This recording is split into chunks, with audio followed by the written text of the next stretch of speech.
My 80-year-old aunt just sent me, speaking of which, a porn link in Facebook Messenger. I think her Facebook account has been hacked. Yeah. I would hope. I need to send a text message. It's the night of porn. For real. All porn, all the time. Welcome to the continued podcast adventures of Superhero Speak. But I think many of the people that love this character and that love superheroes in general have used these stories as inspiration to say, you know what? I'm going to do something good in the world. I'm going to make a difference like my hero when I was a kid. That is my fondest memory of it, because when you're doing comic books, you want them to affect people. Right. You want people to care. You want to strike emotions. And I knew that Clone Saga was striking a lot of emotions. Can you imagine Pulp Fiction starring Goofy and Mickey Mouse? I can totally imagine that. I'm sure somebody's written that one quarter pounder with cheese and France, Mickey. What? Boy, ale with cheese, Mickey. Yeah. I can totally. See? I would watch the hell out of that movie. Yes, I gladly sacrifice that my progeny to you, O mighty Marvel beast. But Neil Adams is somewhere going, it's my time. How do you measure success? Hey, everyone, and welcome to Superhero Speak. I am your host, Dave. And I'm pissed. And John. Hi, pissed on John. I am Whoa, not that kind of podcast. I'm JD, and I'm having pancakes currently. They're good. Nice. Pancakes. Gluten-free pancakes. I didn't know that we were also doing America's Kitchen, but okay. Hey, why not? So how do you make gluten-free pancakes? It depends on the flour. Different kind of flour. What kind of flour did you use? I don't know. I bought these at a restaurant. Oh.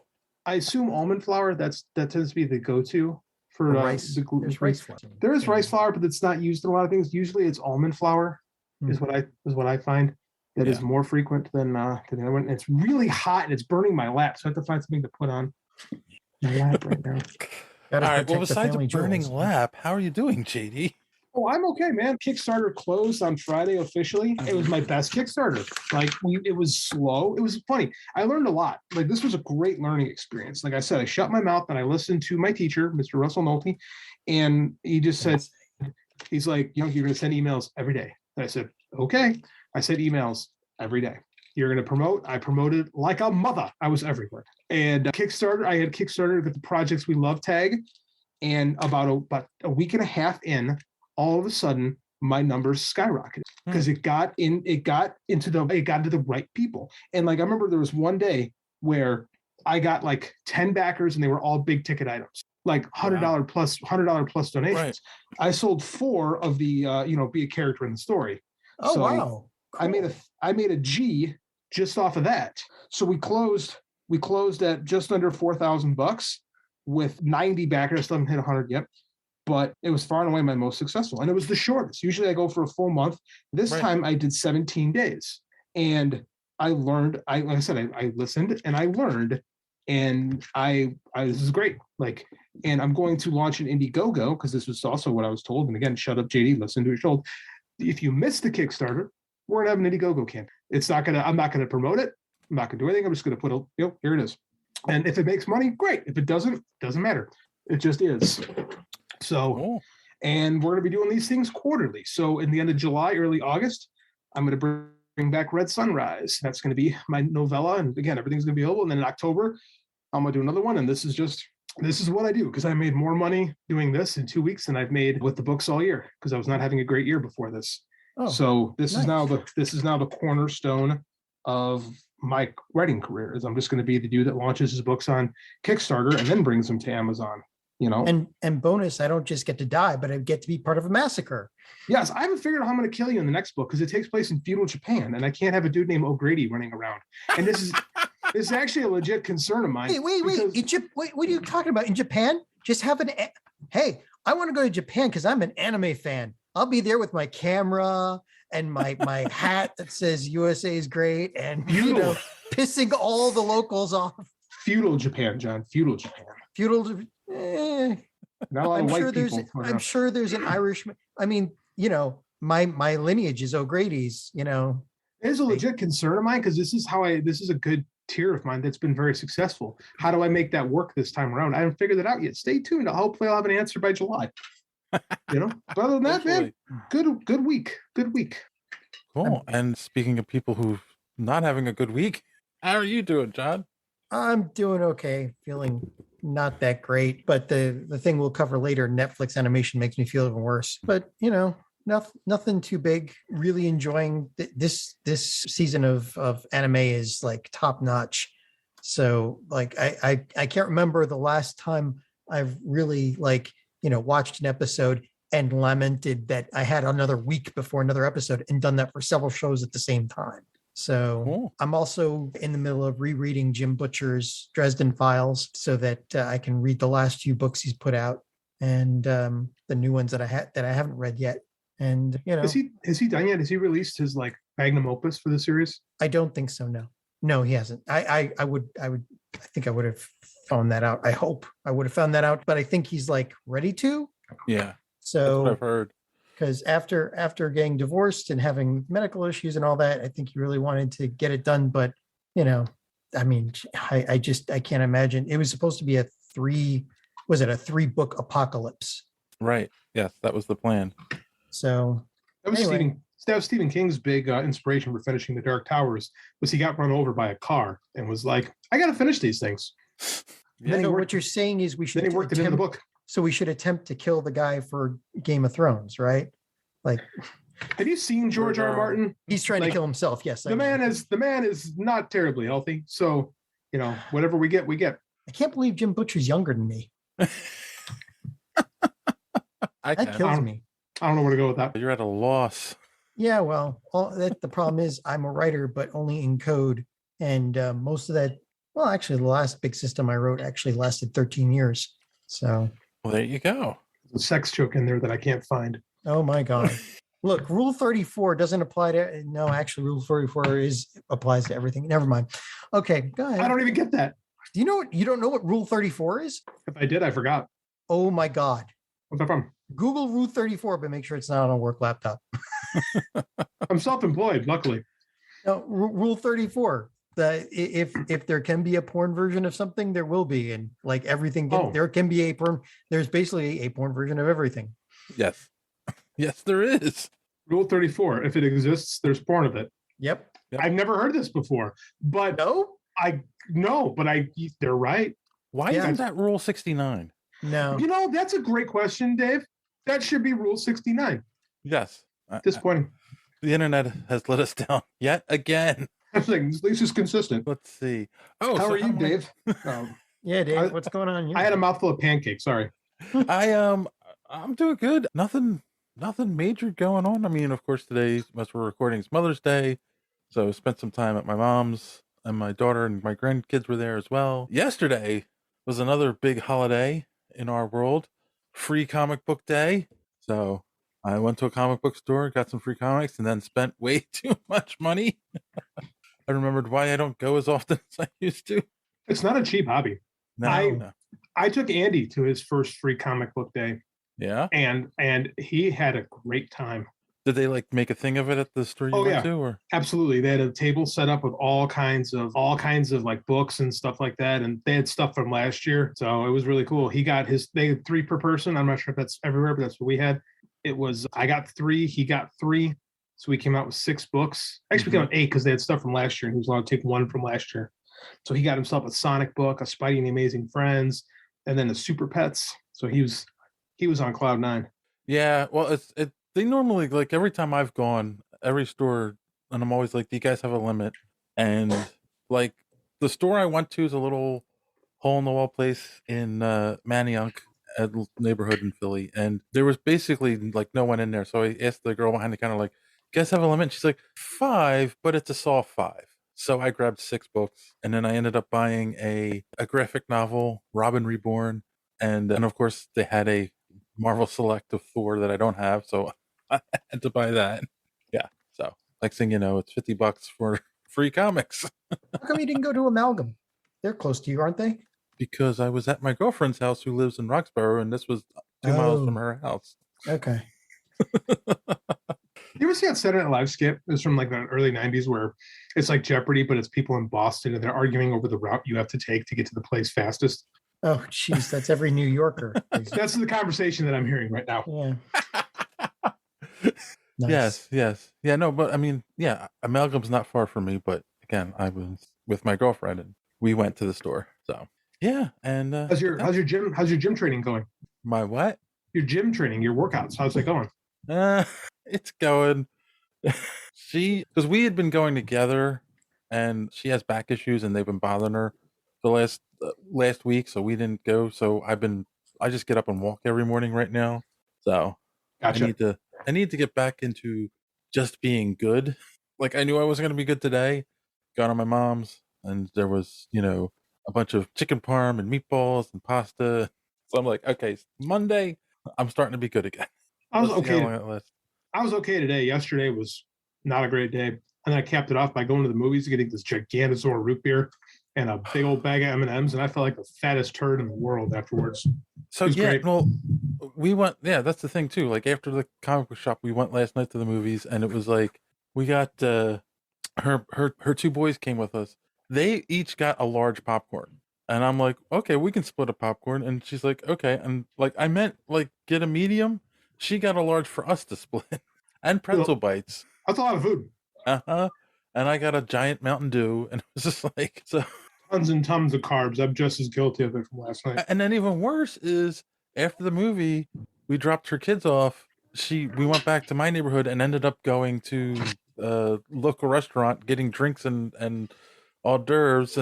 And it was just like our appetizers. And it was just like, yeah, no. So tomorrow I'm back to being good. I promise. I am actually looking into starting to count I'm glad this kid that I used to coach in high school, who's now wrestling for Iowa, and he was a heavyweight. So he's a big kid. He was always good shape, but big kid. And now he's like jacked to the gills and shredded. I'm like, what did you do? He's like, I'm counting my macros nutrients. That's been the big difference for me. I've changed nothing else. I'm just counting my macros. I'm like, wow. So I keep telling myself I'm going to do it. And I've lost some weight, but this past week wasn't great. Life gets in the way sometimes. Yeah. So I wasn't eating great. And I just felt like I need to change. So I'm going to start doing that because I just want to be, well, quite frankly, just jacked.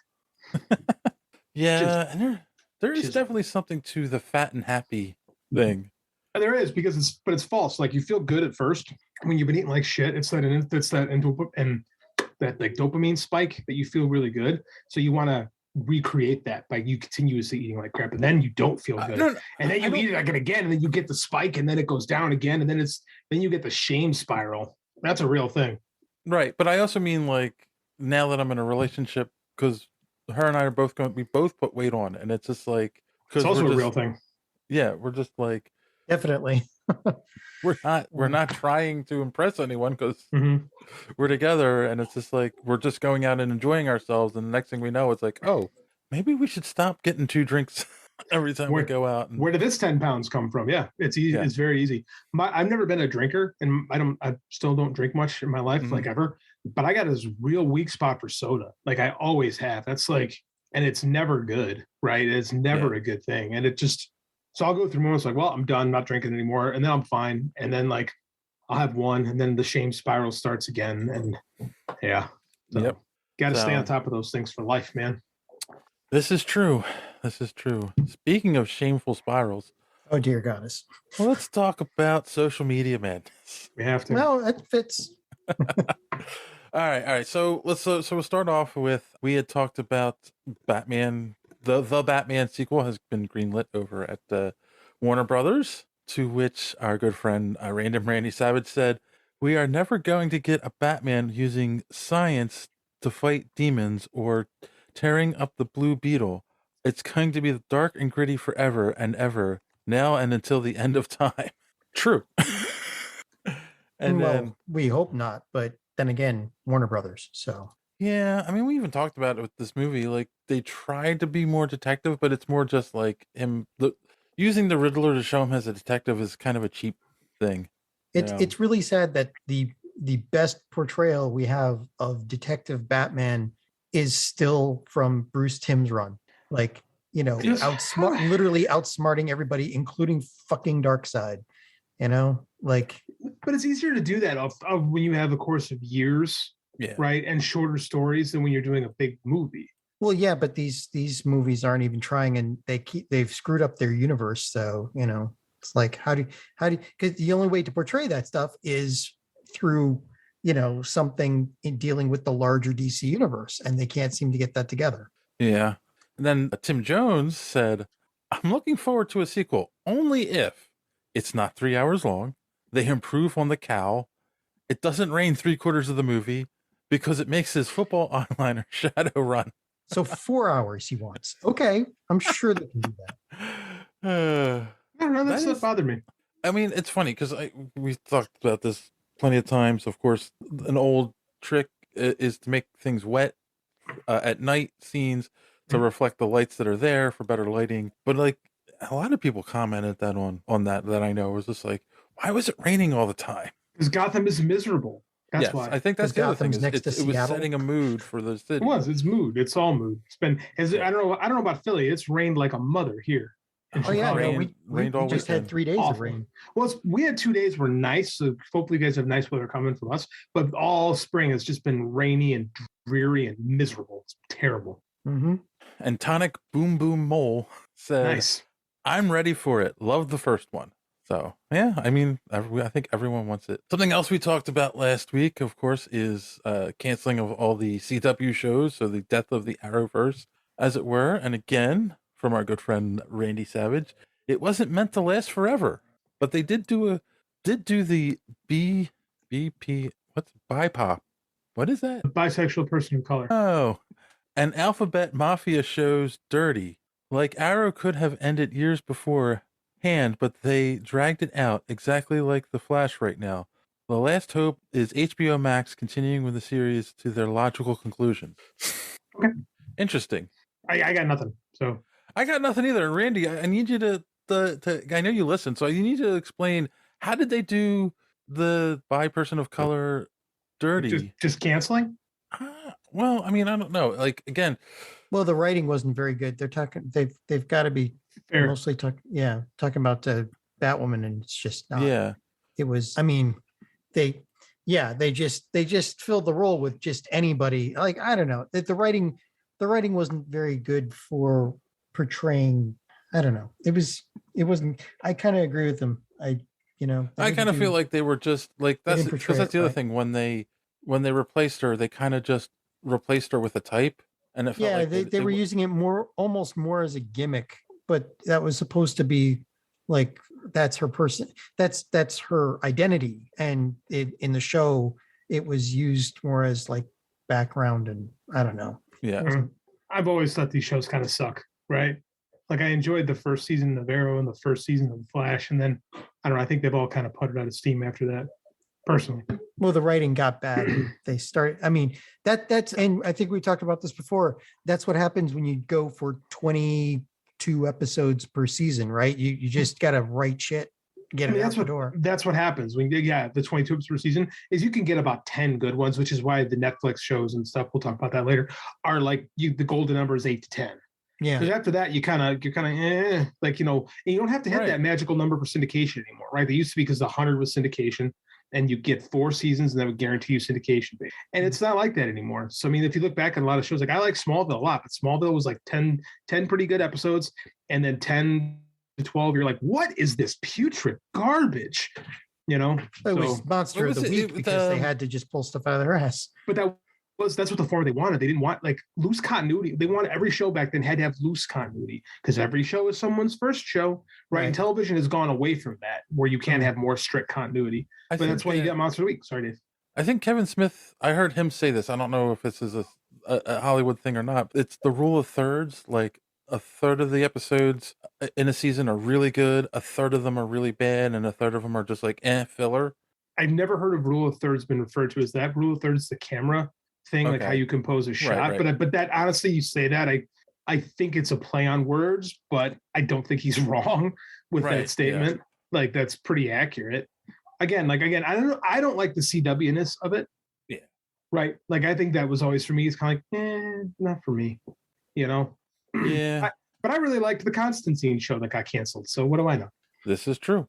Oh, you mean the live action one? Yeah, the live action where we first got Matt Ryan. It was not. It wasn't right for NBC. No, it wasn't. They just. I mean, all right. That should have been on like HBO Max. Or something. That would have been good. That would have been good. Sorry. We have a slight controversy that we have to address, guys. We do. Oh, what are we manufacturing? All right, so let's start off with okay. When I promote on social media, especially on Twitter, I have a list of tweets that I just program in that are scheduled to tweet every so often, and it cycles through the last 2 weeks of tweets. Right? Is someone bitching about your tweets? Well, no. So we had talked about the Wonder Twins TV show. They had cast the leads. Remember? Which we is talked now about that a canceled, couple weeks ago. Yeah. What? The Wonder Twins thing got canceled, from what I heard. That's okay. Here's what so here's what we're getting at. Right. Okay. So somebody had replied to, again, this was just a scheduled tweet that went out, and someone said, "Show was canceled. May want to check your sources before spouting news." Right, but it was canceled after we did that. First off, that's exactly. Hold on. So then Zach Packerson said, still hasn't been confirmed. To be fair, one place with a questionable track record said it was so. Everyone else linked back to them.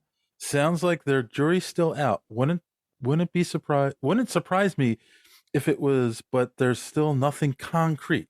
So that was the thing. I went and checked, and yes, there is only one site that has actually said that it's confirmed, and they're sourcing, it's anonymous sources. Someone close to has told us, that the show was the project was canceled. They're all saying it's reportedly canceled right now, so nobody really knows. Exactly. Yeah. Yes. In fact, also we had Wizard Podcast. Well, that scheduled tweet didn't age well. That's good. That's good Twitter right there. Rick Schneider said, only if it's a variety hour. So because the question is, do people want the show anyway? So, and then the Wonder Twins I Need was from Taco Shirt Krillin, and it was a gif of the cartoon. Or no, I'm sorry, a clip of the cartoon from the. I don't even think you want that. I don't even think you want that one, to be quite frank. I cannot see the person who started all this because apparently I'm blocked. Me too. Really? They won't let us see it. I'm not even looking at from the show account. From my personal account, I'm blocked. So apparently this dude went and blocked me, and apparently blocked John. Maybe I don't guess he didn't block the main account. Or maybe I don't know. But it's so funny because they didn't block me, or they didn't block the show. Weird. I don't know. Or are they a private account where they have to allow you to follow them? It's possible. I don't know. It looks like all I can say is look at this. Looks like I'm blocked. And I usually earn my blocks, baby. It might be because is the you may have to follow them to see it. Yeah. Whatever. That's what it is. Fucking dork. You don't listen to our show. And I replied, and I was, I was in a mood. I said, so no reliable source reporting on this yet. Original article claims anonymous source on this. This is an older episode where we discuss the casting. Still a viable topic. And then I said, you are fake news. No, without that. But and they replied with, okay, not very nice, and I apologize for my mistake. I'm a big enough to admit that. Also, where's your source this is still happening? I don't have a source it's still happening. I just the only source saying it was canceled is suspect. So nobody cares. Nobody cares. Nobody cares. Nobody cares. Nobody cares. Nobody cares. Nobody cares. Nobody. So yes, just letting everyone know, tweets are scheduled for the most part, and there isn't. This is a stupid article anyway. It's almost like you're trying to create engagement or something. Oh, I'm sorry. Wild. You know what I hate? Twitter topics, right? Where Twitter shows you all these topics. You're seeing all these accounts you don't follow, but it's like, would you like to see a topic on something? And I'm like, no, dead. Also, like when I see, I don't know, trending stuff drives me nuts too, because sometimes it's such stupid things. Well, trendings are stupid anyway, but yeah. I don't like the algorithms starting to piss me off on Twitter. All right. And I don't think it's going to get better. Mm-hmm. Oh, yeah. So we had, you guys had talked in the last episode about Clash of the Titans. Do you remember? Yes. I saw it with Andy last week. Yes. And you had forgotten that there were boobs in there. I did forget there were boobs in Clash of the Titans. So our good friend Marky Mark from the So Wizard podcast chimed in and said, when I worked at Blockbuster, I would throw in older movies to play on the monitors throughout the store. Oh, geez. And of course, one day I played the classic Clash of the Titans. And that's when I realized I was only familiar with the edited TV version because suddenly, boobs. Yeah, that's what I felt too. Watching my 6-year-old, boobs. Isn't it funny that I watched a movie with my kid that featured this monster that has acid for blood, that kills everybody, that turns people to stone so they can kill a gigantic creature. And I'm perfectly fine with all this, but he sees a titty and I'm like, oh my God! Like, I've become what I make fun of. Yeah.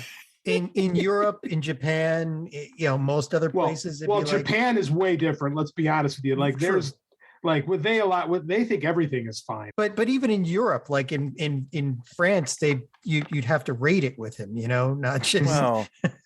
Well, I mean, but it's the French. I know, but the point is that America is still basically descended from Puritans. Like we're still dealing with blue laws, for crying out loud. We are a country descended from people who are so uptight they were thrown out of England. Yep. That's one way to look at it. Yes. I stole that joke from someone. I cannot remember who though. Might have been Mike Myers. They say in every good joke there's a kernel of truth. In that, most of that is truth. Like that is almost all truth right there. See. But yeah, he laughed. He was like, boobs. Like, and he was over. Like, I was a little proud because he chuckled. And I'm like, all right, kid, you already think this is funny. You're going places. But then I was like, I was a tad, like, not mortified, but just like caught up, It's, so boobs will do that to you in many ways. Now, this is a news article, but it was thrown at us at Twitter by our good friend Ray from the Gorilla Brain podcast.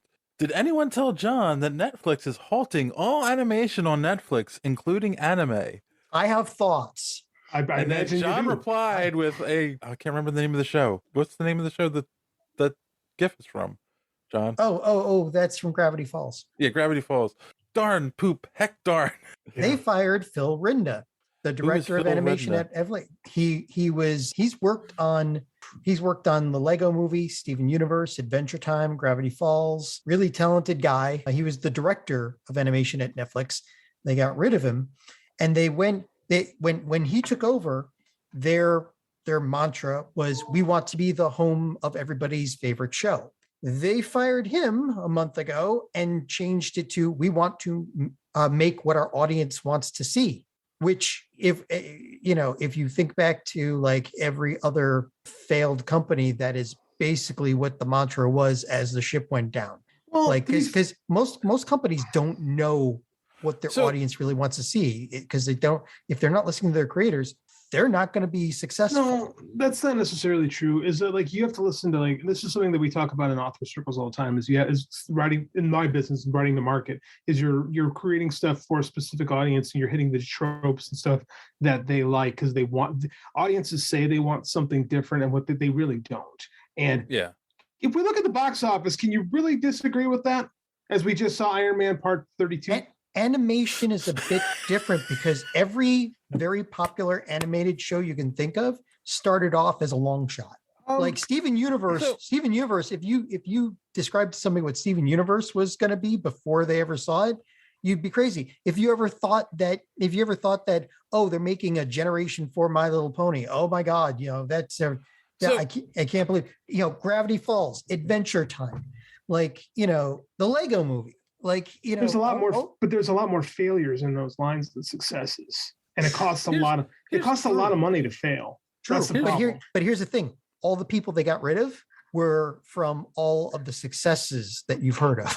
But at the same time, look where Netflix is. Like, we're in a space where Netflix is not growing for the first time in the company's creation. Like, they're shrinking, they're losing money, they're losing subscribers for the first time. Right. So you got to cut costs, and I agree. I'm not of the mind to throw out the baby with the bathwater and stop because then there's a good chance you lose even more if you stop creating things. But at the same time, you can't greenlight everything. This is the same place that Warner Discovery is in. That's what Warner Brothers Discovery is. Right, but here's the thing: their new, this was a quote from one of their new CEOs. Netflix currently touts Boss Baby as the ideal of what the animated series on the platform should be. Why though? Why? They say, and what kind of numbers those animated series should be bringing in. Problem being that all of the series creators that were told their stuff was canceled, including Roald Dahl and Lauren Faust and James Baxter and Jorge Gutierrez, Megan Nicole Dong, they were all told, yeah, your stuff isn't making the numbers. Netflix won't tell them what the numbers were. Well, that's the thing is that the audience, like at the same time, and I can't believe I'm defending a corporation here, but I can't believe it either. But I mean, I'm going to be honest. I mean, like, here's the thing though: they're not going to pull stuff that's not getting the numbers. If they're saying Boss Baby is what they want, that's because that's what people are clicking on, right? And believe me, I don't want to be this guy either. I don't want I'm not a right to market guy. That's why I have to go to Kickstarter to sell my books. Like, I am a believer that an artist should have that type of leverage, but at the same time, like, a corporation cannot do that. They have to, especially a public corporation. This is what happens when you do deals with devils. Is devils strike you? So it's Scorpion and the Frog, right? The thing is, they had a couple of winners that were getting a lot of talk, like Centaur World and City of Ghosts. They did the Troll Hunter thing, She-Ra, Kid Cosmic. All these things were starting to become really popular and drawing more people to more of the other stuff. And like I said, they had like James Baxter. He did Who Framed Roger Rabbit, Little Mermaid, Rescuers Down Under, Lion King, like literally everything you've ever seen. Like Megan Nicole Dong, same thing. How to Train Your Dragon, Adventures of Puss in Boots. Like, I mean, it's creating a new brand, right? And we're not in an era where, other than like a select few that are legacy brands in and of themselves, stars don't draw. Stars aren't to draw to things like this. Brands are. These stars do draw, but not enough is what I'm saying. No, I mean they do literally draw. Like, no. So here's my perspective, and I think this is interesting, right? Because we've been talking about the streaming wars since forever. For 2 years now. Yeah, and this is the first time one of the major ones has started losing subscribers, right? So, but Netflix started off as like, we've got all of these properties that other people have created, and here's just a bucket for you to draw from. Mm-hmm. Now, all of those people that had all that stuff went, we're going to do our own thing over here. You can't have it anymore, Netflix. So they got into, we're going to create our own stuff, right? Great. However, can you tell me how many things, Stranger Things aside, that Netflix has created that has been like, in the last year has been, oh my God, you've got to go see this kind of talk? There's not a lot. Netflix has not done this is the argument we have all the time. People say Hollywood has no ideas. Mm-hmm. Right. Well, these people, they hired people that had ideas and then they just got rid of them. But no, they didn't get rid of them. They didn't draw. Like, they weren't getting the numbers. They're losing market share. They were building. It was building. You can't build. You can't build, though. This is not a time to, this is a war. You don't build in war, right? You do. You do, because that's exactly what Netflix did to be. But it's different now. Was they built. But it's different now. The game is changing again. They were the hub. They don't need the hub anymore. And they invested in creators, and they let creators, not just in animation, but in long form storytelling. They have stuff with one of my favorite directors, Mike Flanagan, Black Midnight Mass. I thought that was great, but it did some stuff. You know what I'm saying? Like, Netflix seems to be like, they make a season or two of something and then go, okay, this has cost too much money and we're done with it. Move along. Just like sci-fi. Mm-hmm. Bigger budget though. Netflix was not a place to spend money. We talked about it last year about the amount of money Netflix was investing into creating. They were the only ones that were really focused on creating new brands, creating new properties. And that's a gigantic gamble. When the market does not want that, people keep saying Hollywood is not giving us anything original. They say that, but at the same time, what is making money? Do you have thoughts and opinions on Netflix and where they should be going next? What does he say about Boss Baby? That's what He's never seen Boss Baby. I won't let him watch that. Exactly. So, but I'm not most parents. But I will say, in John's defense of his anger, instead of saying, okay, we're going to can all animation because it's not getting us eyeballs. I don't think it's a good decision. I think they could cut back. What you do is you say, what are our bottom 20 shows that no one's watching? And cut those, but they cut stuff that was just going out the door. Like they told one group, I forget which one of those is, but they just shipped the first episode of the first season, and they were about to have a party, and then the Netflix called and said, "You're gone." It's like this was a bloodletting. This wasn't just they weren't making the numbers. This was get rid of everything. Like they basically just destroyed their whole animation and the animation can't be as the adult animation and the anime stuff hasn't quite been hit yet. But the problem is that there are synergies between the kids animation, and some of this isn't just kids, and the other animation where you can draw in people and then have them see all the other stuff you've got, and they just destroyed that too. Right. Because it wasn't what number came down from them? We talked about, by the way, guys, my microphone was unplugged this whole time, and I was you're I can't barely hear you now. Now you're lower. Now I'm low. Yeah, you were using your computer mic. I know. You plug that in. So go to settings. Your input volume is probably down. I'm going. Talk amongst yourselves while I fix this. Or just yell at us, How's that? Yeah, yes. Better. Yeah, my mic wasn't plugged in. I didn't realize that till right now. So anyways, like I was saying, what we talked about Warner, what the number their CEO came and said, we have to cut $3 billion from this budget. Right. We don't know what Netflix is saying. That has not been announced with the number that they have to pull, because they're not making this when you are a publicly traded company. The only thing that matters is if you hit projections. It's not even about being profitable. It's about hitting your projections and exceeding them so that the people that are invested are happy. I'm not saying this is a good move. I don't think it is. I think they're throwing out the baby with the bathwater, because if you create nothing, you've given people no reason to come to your product. They also threw out Meghan Markle and her stuff and Jeff Smith's Bone comic, which is a shame, because Bone is one of the greatest all ages comics of all time. He's pissed. He did a video I watched on it. It's like, never again. He's never going to trust any of these people again. It's like never trust. We'll probably never get the Bone. He's been trying to do that for what, over a decade at least? Probably longer. Yeah. Like that's the thing though, is like where are you going to go, right? Netflix is fighting for survival. Right? That's what they're doing. They're probably laying off a bunch of people, and they're going to try to figure this out, because it's not. What they're doing isn't working. And it's funny because I just listened to a business thing with Nick Khan, who's the CEO of WWE, who's saying Netflix is going to get into the live sports game, because that is the only game in town that guarantees you money. And if you can bring in money, because you have to spend a lot, though, you have to spend a lot to play in the live sports field. But the live sports is the biggest return on investment. So if they can get if they can get Netflix to doing live sports, then they will have more money to play with other things. But it's a giant expenditure to play ball. And that's the thing, is that is what is drawing. Amazon is now doing live sports. Disney, they have ESPN, right? So that they have their own thing with that. Right. They're into that. Apple TV is doing live sports. Like that is the guaranteed money. And for us, the nerds, there's so much that divides our attention. We don't have there's no coffee, or what do they call things? Water cooler shows anymore. What was the last one? Probably Game of Thrones. Right. And that ended 3 years ago, I want to say.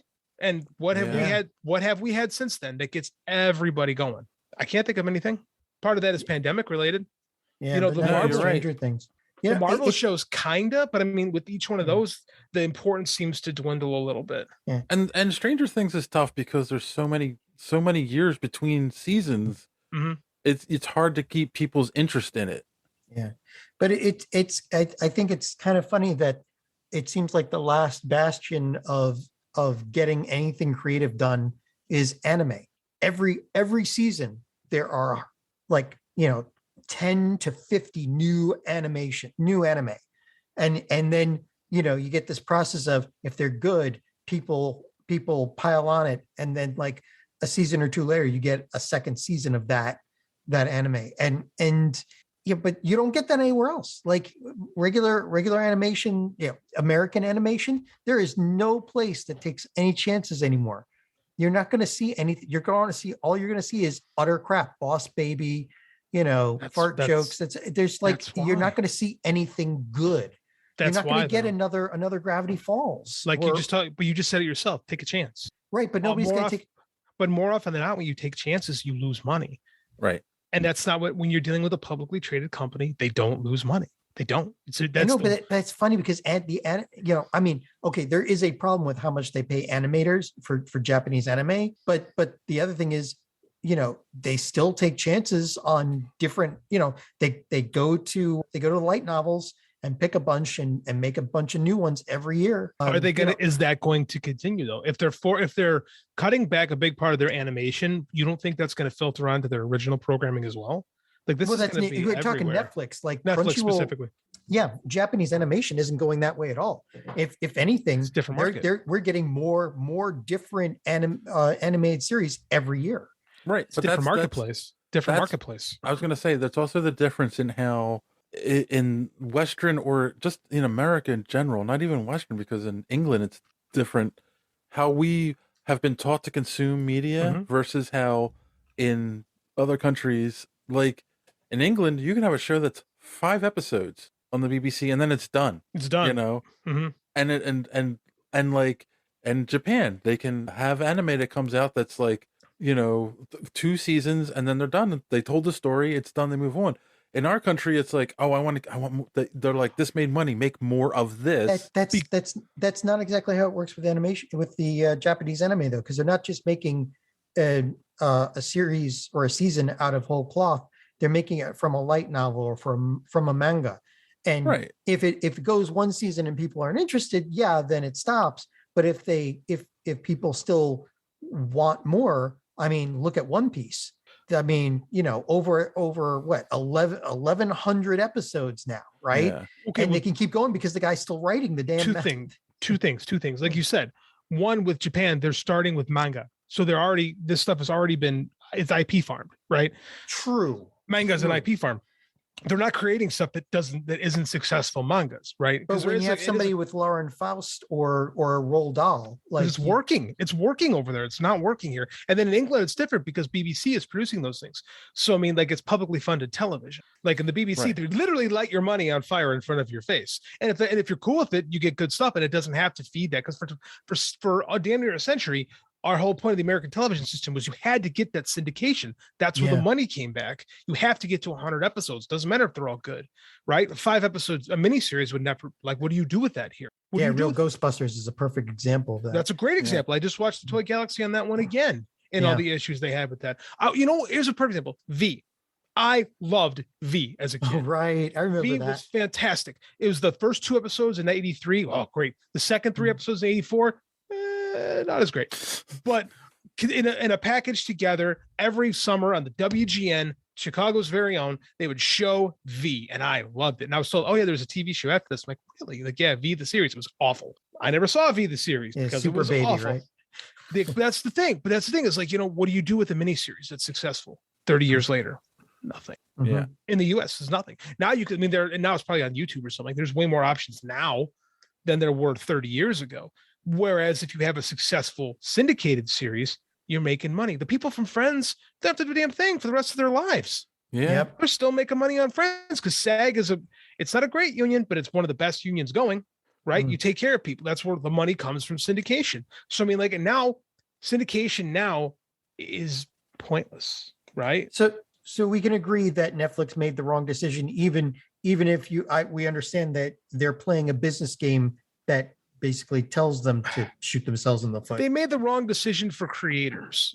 Well, they made. I think for in the long run they made the wrong. They might have. Decision. We don't know that right now because right now I have a feeling Netflix is fighting to stay open. These are the decisions of a company fighting to stay viable because like people lose their jobs. Right. When these publicly traded companies lose money, shareholders want to know why they're losing money, and heads roll for this kind of stuff. And Netflix has never had this problem before. But I don't think it's the numbers. I think it is the numbers. No, I don't think it's the numbers. I think it's you're not allowed to share your login anymore. Well, that was that's part of it too. But I mean, like, and that's part of it. People, I don't know, sure, I don't have that. Like you got those like I'm part of the problem, right? I'll be honest. None of the other streaming sound like my wife. But the other streaming services aren't doing that though. But because Netflix is getting hit the hardest. Everybody left Netflix because they lost the brands. Well, right. They lost all the brands. Brands are what drives. Brands what's keeping Disney afloat right now. There's a reason they paid. Disney looks so smart because they spent a ton of money in the aughts. It's like $4 billion for Star. Like was it $5 billion for Marvel or $4 billion for Marvel? $9 billion for Star Wars. And then buying Fox. But look what happened. That is not. These are the actions of a company that has so much money they can't possibly fail, but it's hard for them to fail. Well, they could. It's also what you're describing is the same issue that happened between Fandango and Moviefone. Moviefone came out first, and it was an independent. They decided, they created a company to give people the ability to call up and find out what movies were around. I use and then Movie later on but then the movie industry decided they wanted to be the ones getting that money, and so they created Fandango, and Fandango is run by the movie studio, and that failed. And that's not a necessary thing anymore. We don't need a Fandango. It might still be around, but nobody under the age of 60 is doing that to go see a movie. Right? What, to buy tickets? Well, most people do it with this. Everybody does everything with this now. Yeah, on Fandango. It's like, okay, you guys do the website, but they weren't a web. But that's what they've evolved. Like Netflix, they've evolved what they are. Right. But the thing is, it was the industry that decided nobody else should be making money except us, and that's what's happened here, where Netflix gave everybody the ability to do it, and then everybody copied them because Disney didn't want them getting money off of their stuff. What WB doesn't want them getting money off of theirs. So all of them create their own streaming services, and that's created the current problem that we're. So that Netflix has to become a studio to stay alive. They had to become a content provider, right? And they haven't provided enough content that the consumer wants. Here's a crazy question, and I don't know. Could have if we had a time machine, could Netflix have trademarked or patented the idea of streaming video? Nah. No, because the porn industry owns that. They've been doing it longer. Seriously, you look at almost any technology, and there's only one of two progenitors. It's either NASA or the porn industry. Digital Rule video. 43. Digital 34. 34, sorry. Episode title. Rule 34. Like the digital video industry and high definition video were pioneered in porn. Yep. Pioneered. Yeah, that is true. Video streaming, video porn. playback. Yeah, the whole thing. It's all porn. They're ahead. I mean, it's one of and they're hurting too. They're like you talked about, they're kind of the bellwether. Porn has been fighting the piracy problem for a good decade plus as far as streaming goes. Fighting independent contractors, independent. Yeah. I mean, because porn operates like, this is a weird, I didn't think we'd go here today. Porn operates similar to like the old studio system where people are contracted to studios and you make X number of projects for the studio. I mean, like realistically, the way they run their business is a throwback to like RKO in the 1930s. Like, and then where they own the performer. Yeah. They have a contract on the performer. The performer has to make X number of movies for the studio. And that's why you see so many performers turn into producers and directors. It's almost like the record industry too, in that to make money, to make the real money, one needs to be in control of what they do. They need to become the studio themselves. Yeah. So, yeah. Wow. I didn't think this week. We have a movie to talk about. Yeah. We do. If you want to know how you can be part of social media madness, yes, guys, we're still at that part of the show. Here's our good friend D Square to tell you more. Enjoying the show? Want to be part of social media madness? Make sure you are following superheroespeak.com, where you can find all of the show's social media links at the top of the page. While you're there, you can check out old episodes of the podcast as well as some other great content. Check the site often, because we are posting some great comic reviews as well as comic book and movie news content every day. Make sure and follow us on Twitter @SuperheroSpeak. And while you're there, check out the rest of the Geek World All-Stars Podcast Network. You can follow them @stars_geek.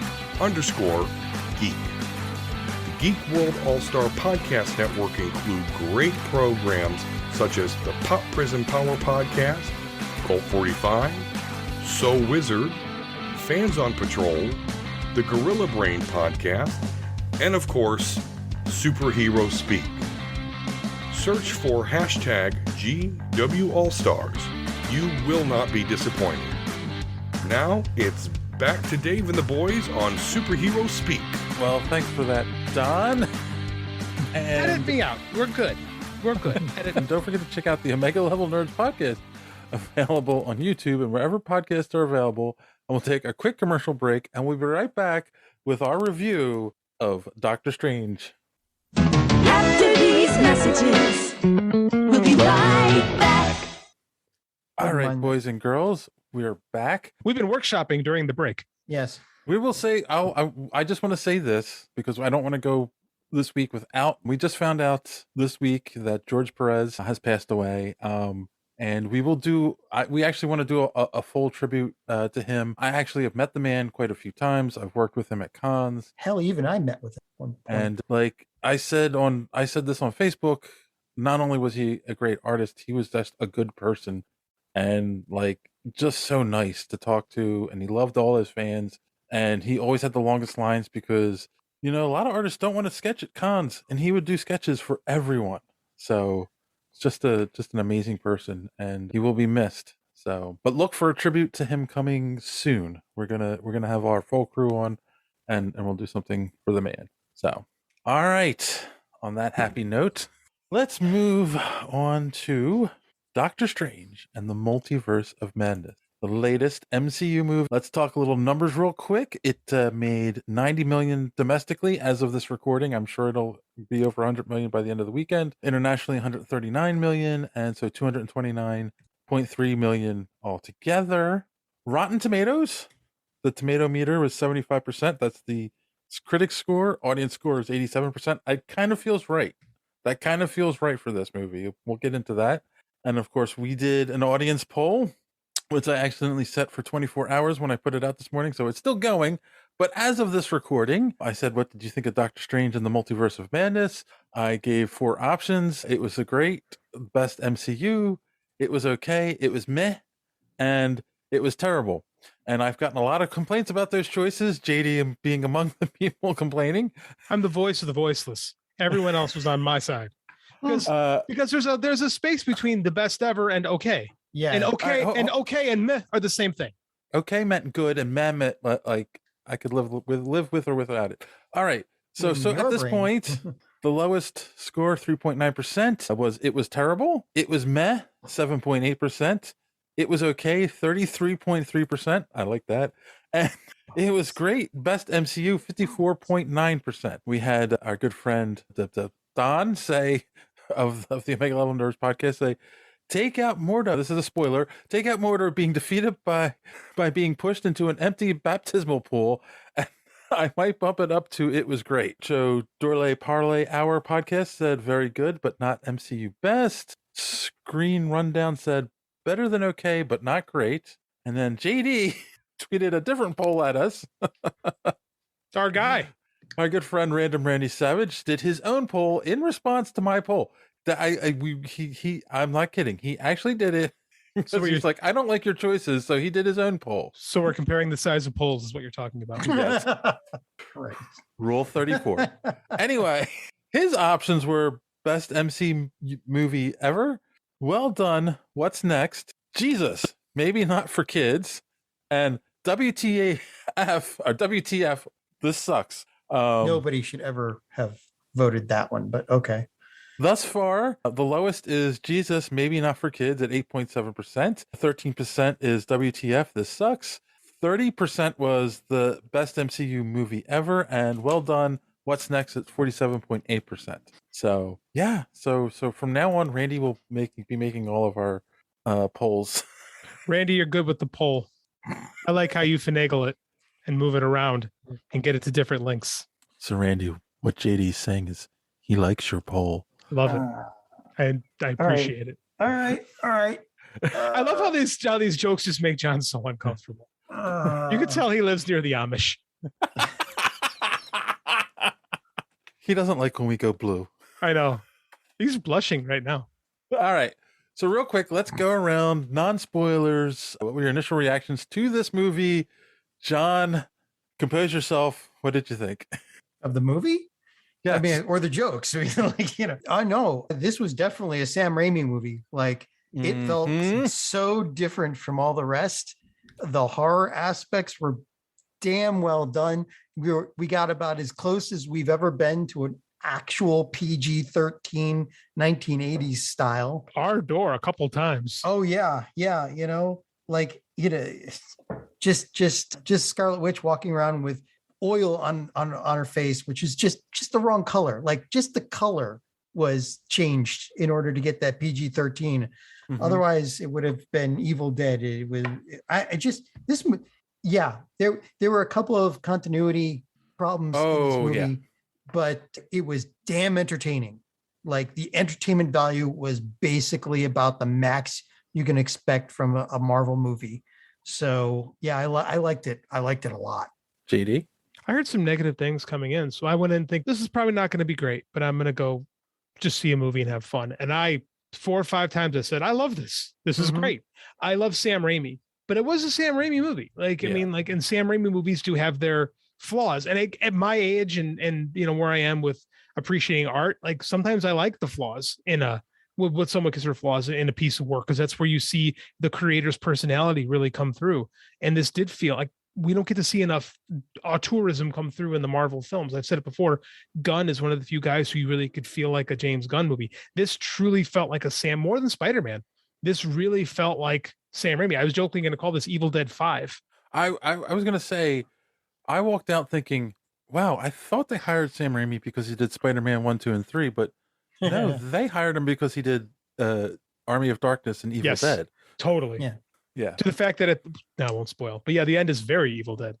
Like, but I loved it. I thought it was great. I don't know what these critics are looking for in what's essentially Iron Man 32, right? These movies are about themselves. These movies are about themselves. They mimic the experience of going to read comics. Like, and I like that. So I have zero qualms. It's not my favorite MCU movie. I don't think it was as good as Far From Home. That was the last one, right? Far From Home? Yeah. Yes. No Way Home. No Way Home. Thank you. No Way Home. Sorry. Hard to keep those straight. I really, really liked it. I'll see it again. I'm not going to take my son. No, that's the sad part. Will not be doing that. And no. And with my wife, I said, no, I don't think you're gonna like this one because she doesn't like horror movies. So I'm like, that's not for you. So, but I like that. I like that Marvel showed a little bit of balls and did something different. Yeah, it's a different movie than like Endgame. Yeah, like, Endgame is a different. perfect Marvel movie. Yes, and this is.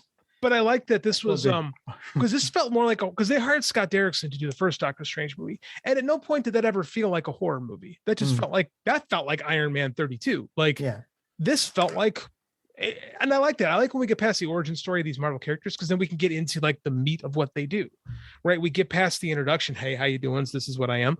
Like, and you get to like just tell stories. And this was like reading an issue of Doctor Strange. Like, I really liked it. So, with a lot of hat tips to old John Byrne's West Coast Avengers run with Wanda. Oh yeah. So you had said you liked No Way Home better, which is funny. I saw the movie with my girlfriend and her 2 17-year-old twin sons, and got out of the theater and they were like, well, at least it was better than No Way Home. I don't need these negative people in my life, Dave.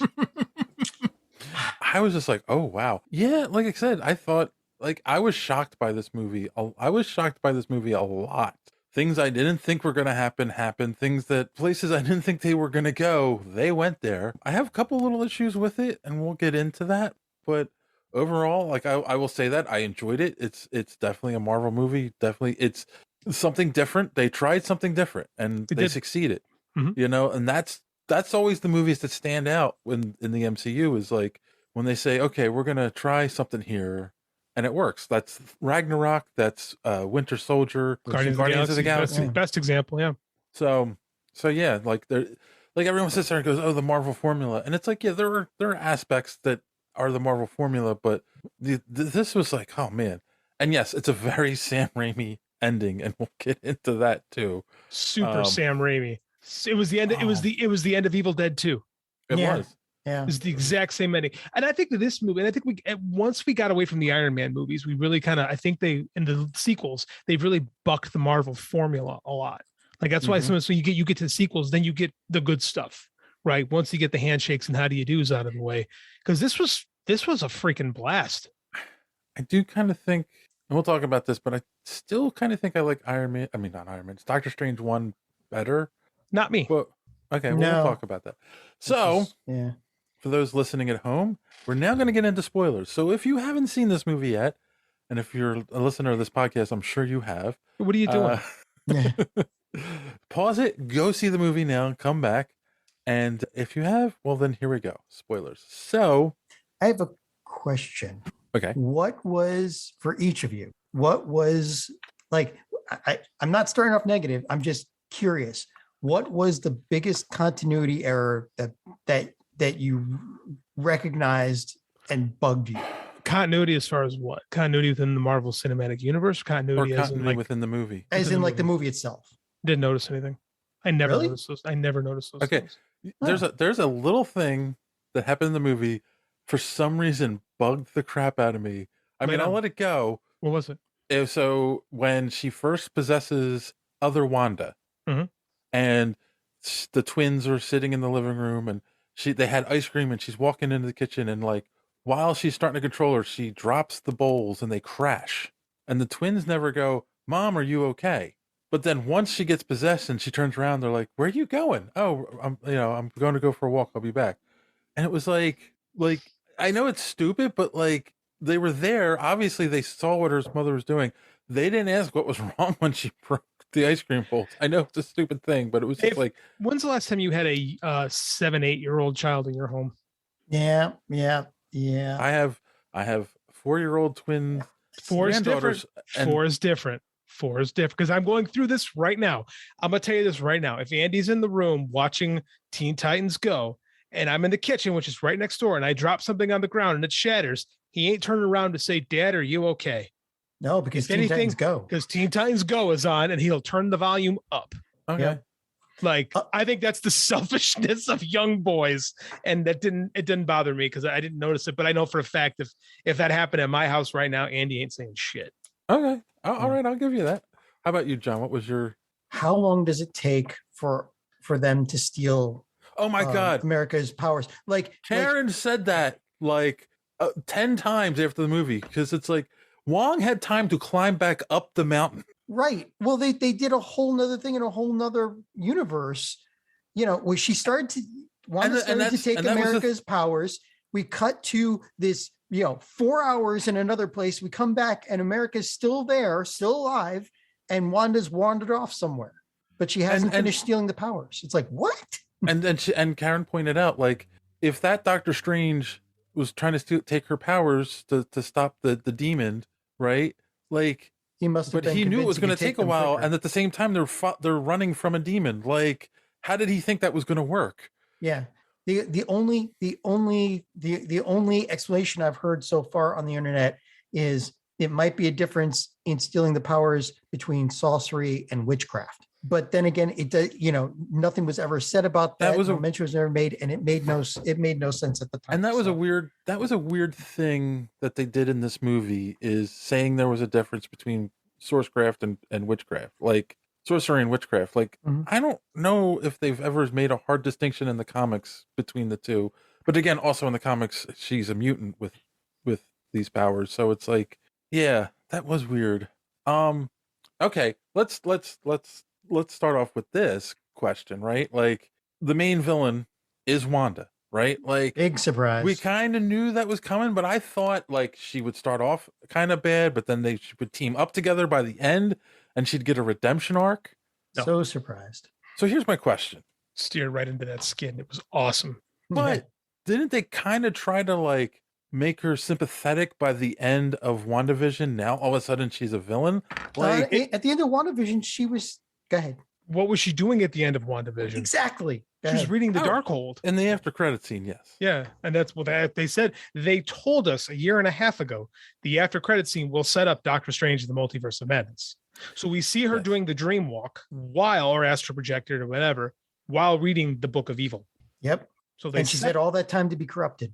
They set that up, right? And then, okay, but then here is, and I'm sorry to point this out, in my opinion, the major flaw with the movie. Oh? The premise of what Wanda's doing. And I know that the idea of this story was to bring American Chavez into the MCU, so now we can have a multiverse hopping character, right? Now that they want to do multiverse stuff.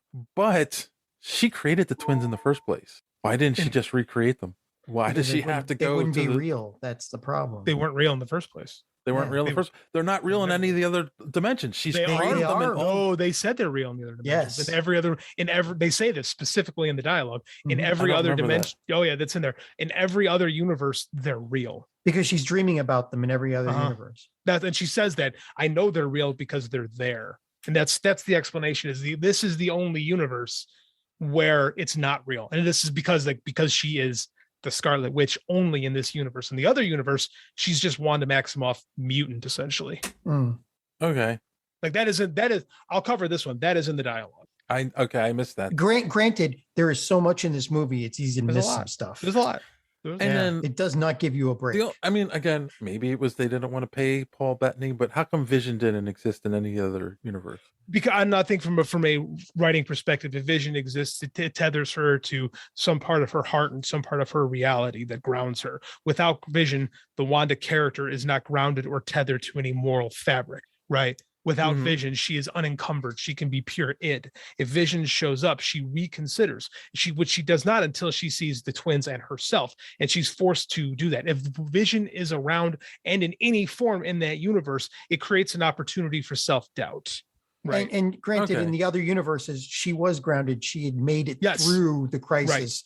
Right. It was in this universe that things didn't go very well, and basically the universe treated her like crap. Because there is no Vision in the other universe. Maybe no Vision. Maybe we don't. Maybe. Well, no, actually, showing him. We're not shown Vision. Well, there's the thing though. Vision was created by there it is. Vision was created by what's his name? Ultron. Ultron, right? And Ultron in that universe is the iron. Yeah, Ultron never went bad in that universe, so he never went to create the. So Vision, so perhaps the reason Tommy and Billy exist in this universe is because there is a father. Yeah. Which we never see that. So I'm really surprised that Ultron didn't go bad in the other universe, because the Illuminati was basically the stupidest bunch of people. Well, we'll get to that in a second. Damn, were they stupid? But that only explains it, and that only explains it for that universe, not for any of the other universes. But yeah, the other universes really don't matter. This is the universe we focused on. I mean, how can you build Ultron or Vision in a universe where you are paint? But again, infinite number of universes. That's the point. Well, true, but we didn't visit that many. Really didn't visit that many. Visited like 4. So I mean, like things got to move, man. It's a movie. You got to stay focused into one thing. And they gave us an interesting universe, right? With the evil Steven, which I assume is the guy from What If, right? That was the other universe. No, that wasn't. This is the Captain Carter. This is the Captain Carter universe. No, that's the thing. Here's the funny thing about that. They were just slight variants of those universes. Slight variants. That's fine. That's all you need is slight variants. Yeah. So you can basically you can definitely tell Captain Carter anytime you want. They took the inspiration from the What If, but they didn't just molded it to work in this movie without having to see What If. Which is better, because I didn't see What If, and I told you guys I wasn't going to watch What If.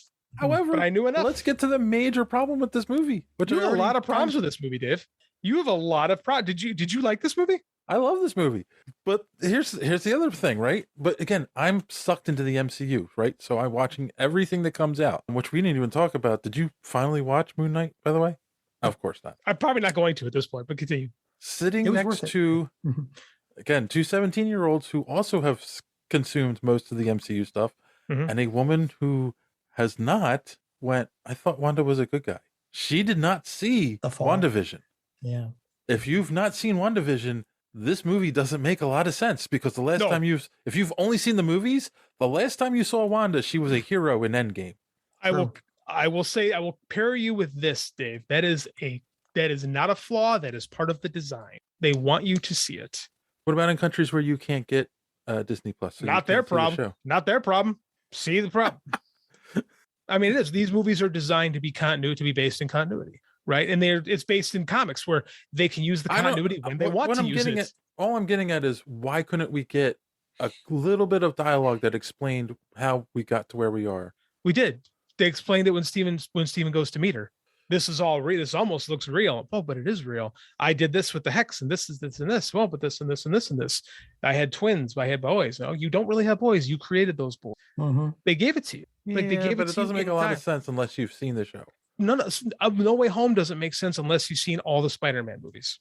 These movies are designed to function. This is the design. This is what they want them to be. Now, you can argue that that's a flaw, and I won't fight you on that, but it's not like it's sloppy. Like this is what they're supposed to be. They want you to watch all these Disney things in between. And I'm going to say that's how they're designed. Like, shout out to Joey from So Wizard. Like he tried to say for the longest time, the shows aren't going to matter because they're not going to want that. That's his assumption, right? But I mean, it is. I mean, they told us at the end of WandaVision she's going to come back in Doctor Strange: The Multiverse of Madness. They wrote it on the screen. Which also means when Captain America 4 comes out, Sam will just be Captain America, and they were not going to bother explaining how he got there. They will. They'll give you a conversation that sums everything up. Pay Yeah, real attention. quick, right? But it's yeah. But why go back? I mean, this is their plan. They want you to watch these things. This isn't like Agents of S.H.I.E.L.D., right? Yeah. They want you to, they introduced Doctor Strange and Captain Carter in What If. So like you can watch it. Great. If you don't want to watch it, you don't have to watch it, but you're going to miss stuff. That's Correct the me if whole I'm wrong. point. Correct me if I'm wrong. I will. They didn't call her Captain Carter. They called her Captain Britain. No, they in the called her movie. Captain Carter because I Yeah, said in Captain this one. Britain.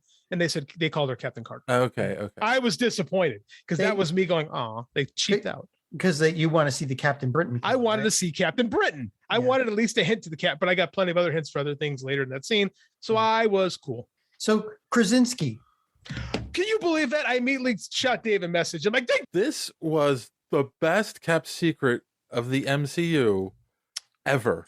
The geek culture has willed it, and so it shall be. I mean, because they told us Patrick Stewart was back as Professor X. Oh, yeah. Like they told us that. Which was a great, because I remember going to the Illuminati, like, why did they give it that way? This would have been a great reveal. They didn't give it away. They did the Carney trick. Look at this. Look over at here. This. Yep. Woo. And they Yep. pulled it from you.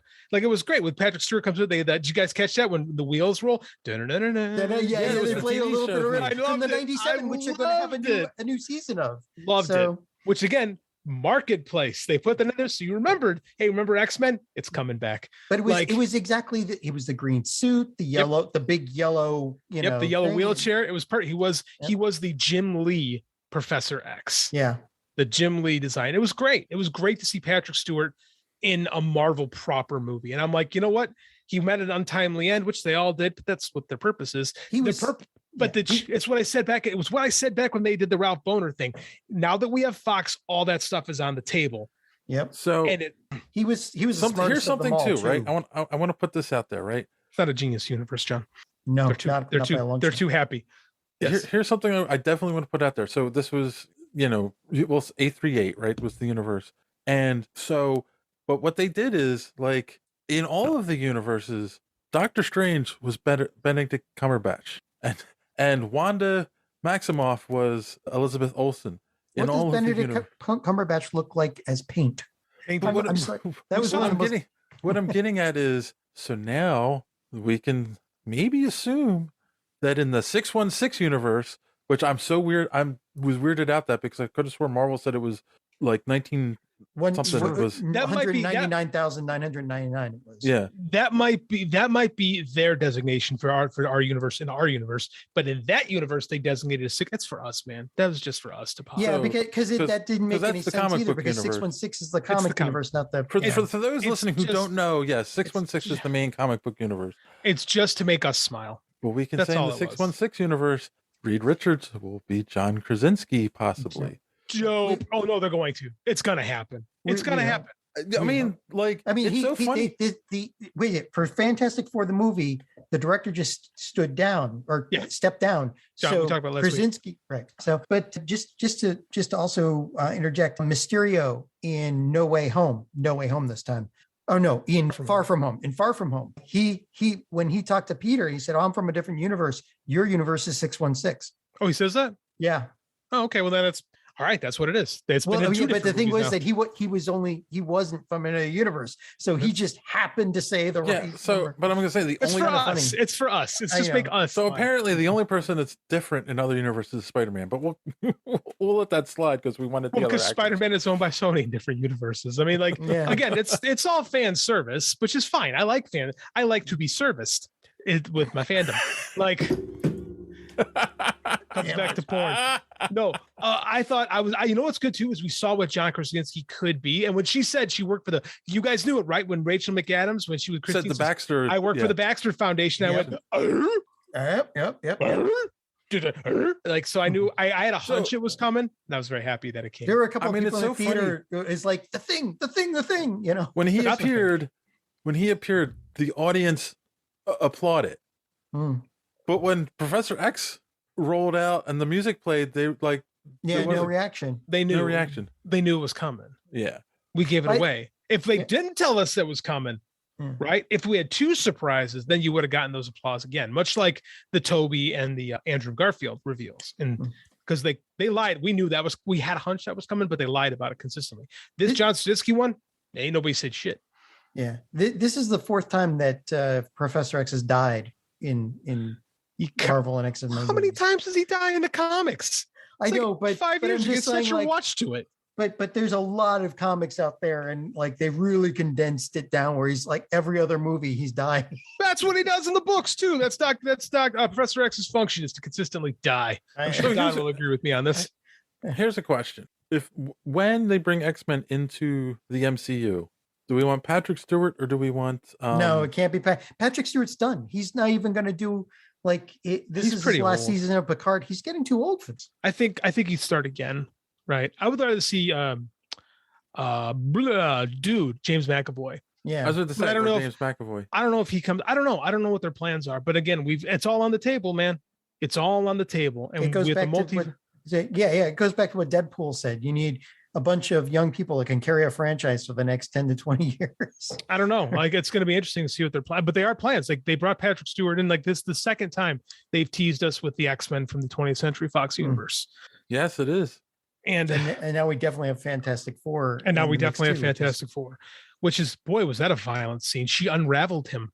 The hubris of these guys, like supposedly the smartest people, and all together. But that flies for the Illuminati in the comics. I know that is what they are. Their arrogance is their undoing. That's the whole point of the Illuminati. Because I just they said Reed, when Wanda asked Reed, do you have a family? Do you have a wife? He's like, yeah, I do. He's good. Somebody can take care of your children. He has children. Yes. So he's got a reality warper kid, right? So he should know what the possibility of that is. He should be smart enough to be able to know that when they're sitting there saying, oh no, Stephen Strange, you're the most dangerous one. We can handle Wanda. John. He should have been the one that sat there and said, oh, fuck no. John, have you ever read a Fantastic Four comic book in your life? Reed Richards Reed Richards is an arrogant prick who thinks he can who thinks he's smarter than everyone else, and his hubris constantly fucks the Fantastic Four. That's why they made him evil in the Ultimate Universe. Yes,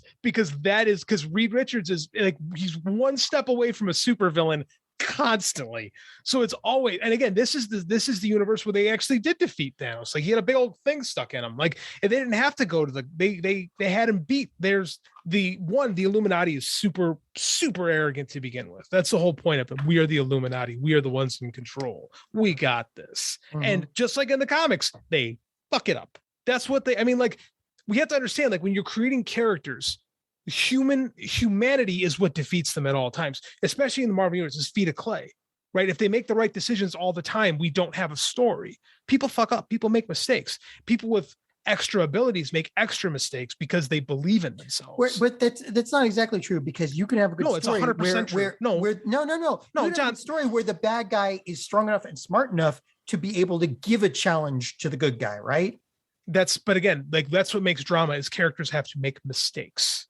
They make mistakes. That's the whole point of it. That's the whole point of humanity. That's the whole point of characters are called feet of clay, because they make mistakes. Yeah, but these guys were just, and they paid for it. Yeah, true. I mean, exactly. The universe was, my God, Black Bolt. My God, they blew up Black Bolt's brain. Yeah. That was when that happened. I'm like, oh, definitely Sam Raimi.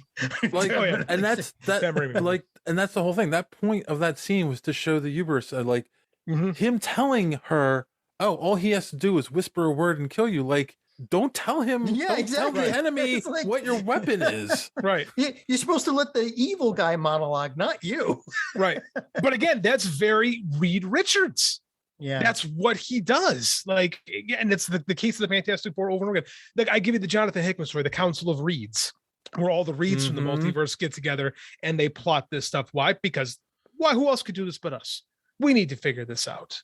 Yeah, we're all the Reeds from across the multiverse. I mean, that's what they are. I forget whose run it was, but they had a couple of comics where they explained the fact that you give Reed Richards a problem and he will hyper focus on that and that alone, and he will figure it out, even if it winds up, creating a new type of A-bomb or something. It was always Tony Stark, who was the futurist, who could do that but on multiple levels, But- multiple threads, and In the Civil he War could still fuck it up, storyline in but the he comics, could also fix his own problems. And in the end, he did more good. Whereas That's- Reed would just, in the Civil, but in the that's Civil War Reed, yeah. storyline in the Yeah. comics, he creates a prison in the negative zone and puts his friends in there that get captured. Like, He also brings Thor. He also creates a Thor clone just so they could turn the tide, right? Like, oh, like that was Reed Richards. Yeah. Yeah.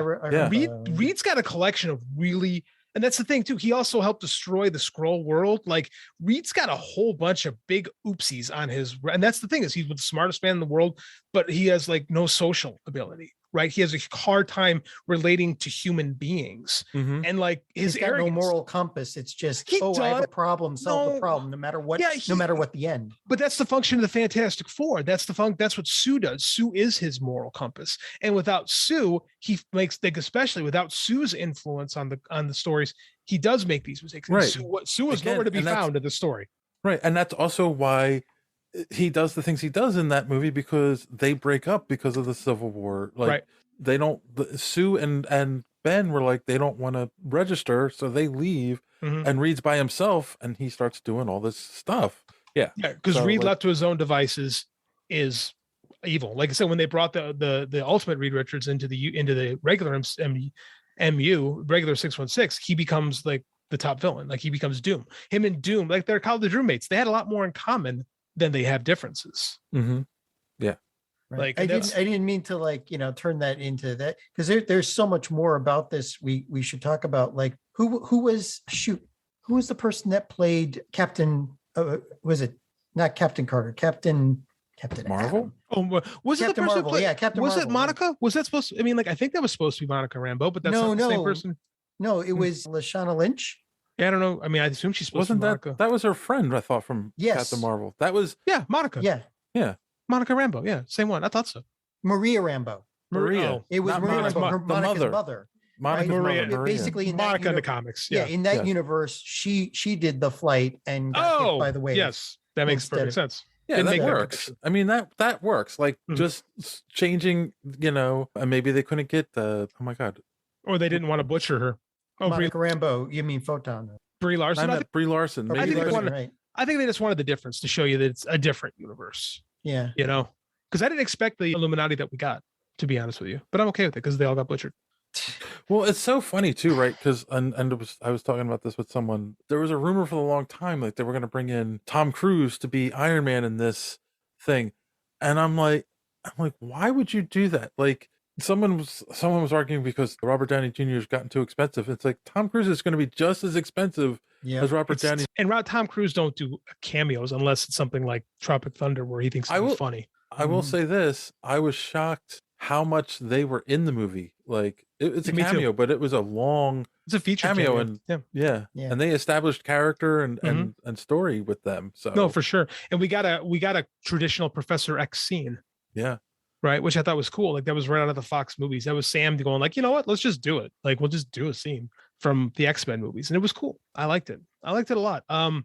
Very violent. Very, very violent. Extremely. Yes. Like again, like the reason they earned that PG-13, and if it wasn't for all the Ultron machines leaving oil all over Wanda, Oh, that would have been blood. Like, That is so Sam Raimi. That is the, that the is only way they Raimi. got Captain Carter getting cut in half.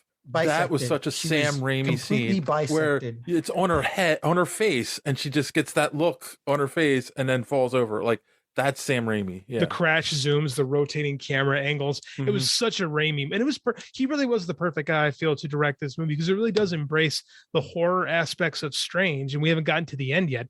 But the end of the movie is the same end as Evil Dead 2, like I said. yeah. You know, With set up Army of Darkness. which again we're set up and let's jump ahead. What did you think of? Did you guys watch the post credit sequences? Of course. Of course, yes. I mean, like so we're getting Clea. I can never remember how to Yes. pronounce it. Clea, yeah. Yes. With- Do you think they're going to develop a relationship? Yes, I do. Yeah. I do. That Will is they this get whole married? played by Charlize Theron. I don't know. Probably not. I don't think so. I don't think because marriage is such a permanent thing, and you know the story is she turns on him eventually. So Yeah. and it's Is Charlize it? Theron. Yeah, she turns. Yeah. on In him. the comics, she does. Yes. And like, but they don't have to do that necessarily because she hasn't been part of the comics in a long time. But she's an important part of Strange's mythos. And the fact that at the end he's embraced the darkness a little bit, where you see the third eye, you're like, oh, so it is a little bit like Evil of Darkness, Army of Darkness. Just the way the movie ends, he's walking out of the house, and starts screaming and looks up, and then the third eye opens. And then you cut back to him and he's walking again. Then Clea's like, can you do this? And he's like, yo, bloop. And that thing shows up again, and he's cool with it now. He's like, what the hell? I got a third eye. That is such a Raimi thing. Yeah. So Raimi. It's like, it's the chainsaw hand, right? It's like, it's very much like Ash, where, he cuts his hand off and now he's got to deal with it. So now instead of not having a hand, I've got a big old chainsaw on my arm, right? That's very much Sam Raimi, as you deal with, like, he doesn't steer away from these like gigantic changes to characters. We didn't even talk about the biggest cameo, Bruce Campbell. That was awesome. You can't have a Sam Raimi movie without him in it. What was Pizza Papa? Pizza Papa. And they basically reanimating his from Evil Dead. Yeah, from Evil Dead 2, where he's punching himself in the face. It's fantastic. I loved how, like, that was such a cool little funny character moment where Chavez shows up with the pizza balls, and he's like, how'd you pay for that? Oh, in most universes you don't have to pay for food. I don't know why your universe didn't figure that out. And then he you like, you gotta pay for that. It was it was hilarious. It was so perfect. That is the perfect part for Campbell too, because it was like, he showed up like, yep, perfect. It was awesome. Like, and then he'll stop in 3 weeks. It was good. Yeah, that was awesome. kind of okay. So here's something that everybody might have missed: the Book of Ashanti. First off, you're like sitting there going, oh, so the Book of Ashanti is real, and Strange is going to get it. He's going to become, all powerful Strange, and then the book immediately gets burned up. Oh, I love that. I love that. That's because again, that's what you think they're going to do. They're going to think he's going to get the good book. Yeah. But did you see what was on the page that was burning that Strange noticed just before the page burned up? I noticed. He noticed something, but I don't remember what it was. It was America Chavez's star. Oh. And that's why at the end he decided to trust her, because her emblem was in the Book of Ashanti. That is a nice catch, John. So nice work on that one. But there's also the joke of, yes, the all-powerful book that will give you all the spells you need to defeat your oh well. What I like is again, we're Sam Raimi, we were dealing with a book, we're dealing with books. Yeah. Right, because it's the same as the Evil Dead series, right? Like, it's perfect. And here's okay. So correct me if I'm wrong, but the terminology, like the idea that they're going to get a book and it's going to solve everything. That's a MacGuffin, right? No, absolutely. The thing that they're that's a Deus Ex Machina. That's a Deus Ex Machina. That's oh okay. I always thing thought that solves all the problems. Okay, no, but it's a MacGuffin when it isn't. The Deus Ex Machina. Yeah, the MacGuffin is what drives the plot. But the MacGuffin can also is what solves all your problems. It's supposed to be Deus Ex Machina. But it's not if it would have solved the problems, it would have been a Deus Ex Machina. Okay, yeah. Because it didn't solve the problems, it's a MacGuffin. Right, exactly. Like you were thinking, oh, okay, this is going to be it, and then it gets destroyed just as they get there. It's like, which is what you do. Which is what you do with a good old thing like that, because you can't have a Deus Ex Machina. What they did do was 1,000 times better. Doctor Strange became the Evil Dead. Yes. Oh my God, we all thought it was the zombie Strange from What If, but no, it was him. It was so great. That was perfect. Oh my God. And like, it's so funny. It was the only time in the movie where it was like, there was a nod to the camera, to the audience, explaining what was going on, where I was like, I felt like they didn't need to do that, where it was like, well, wait a minute, don't you need a Doctor Strange in that universe to take over? And he's like, no one said it had to be living. And it was like, of course that's what he's doing. He buried the body at the beginning of the movie. So there was a body there he could take over. That is Chekhov's gun. Yeah. Yes. So we've got Deadite Strange, right? Yes, which is just, and again, that's just to refresh people who might have missed it. Like, yes, there was another Doctor Strange. We buried him. Remember this? Now he's back. It's fine. Whatever. And you also remember what Strange said when he buried that body?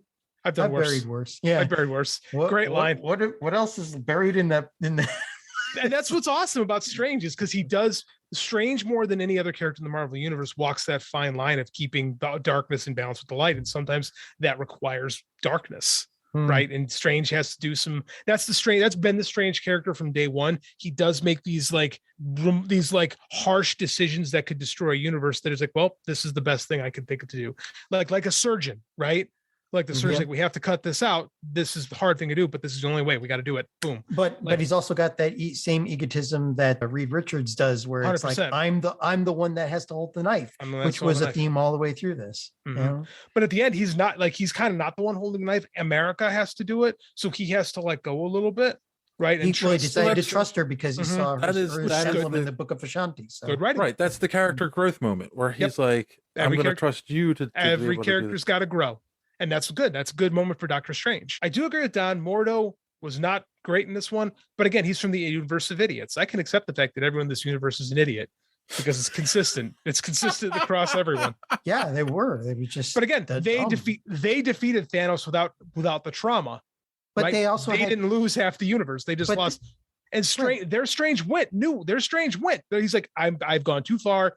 Execute me. It's almost like a utopia universe, right? But the utopias being, make people soft.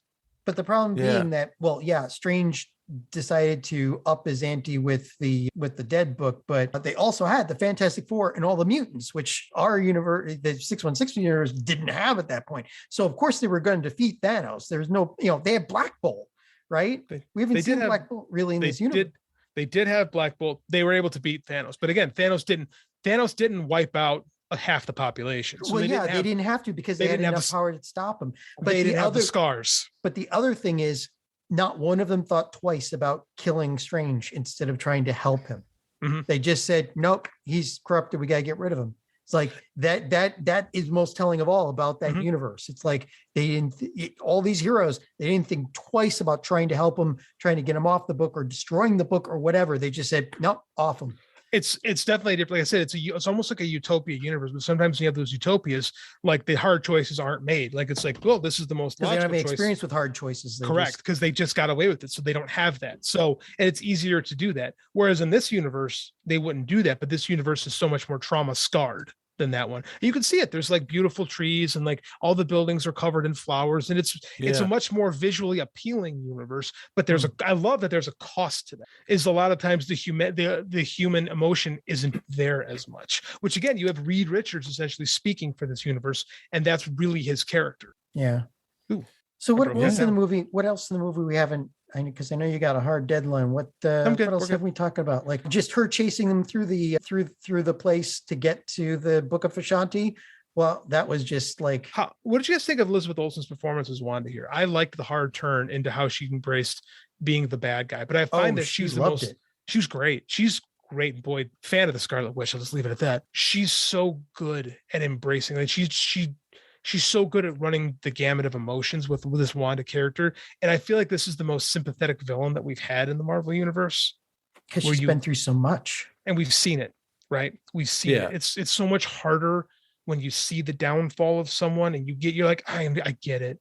I get it. I don't like it, but I get it. Right. And then she's kind of saved by herself and her kids a little. So it is the alternate universe versions, but she's kind of brought back to Earth by what she loves. And I like that. Again, I thought this was all really good writing and really good acting. I didn't think she was scenery chewing or anything like that. I thought she was just good and felt the best villains feel like they're the good guys. Kind of fun. We started with what are the problems we've seen, and now we're like, hey, the writing was awesome.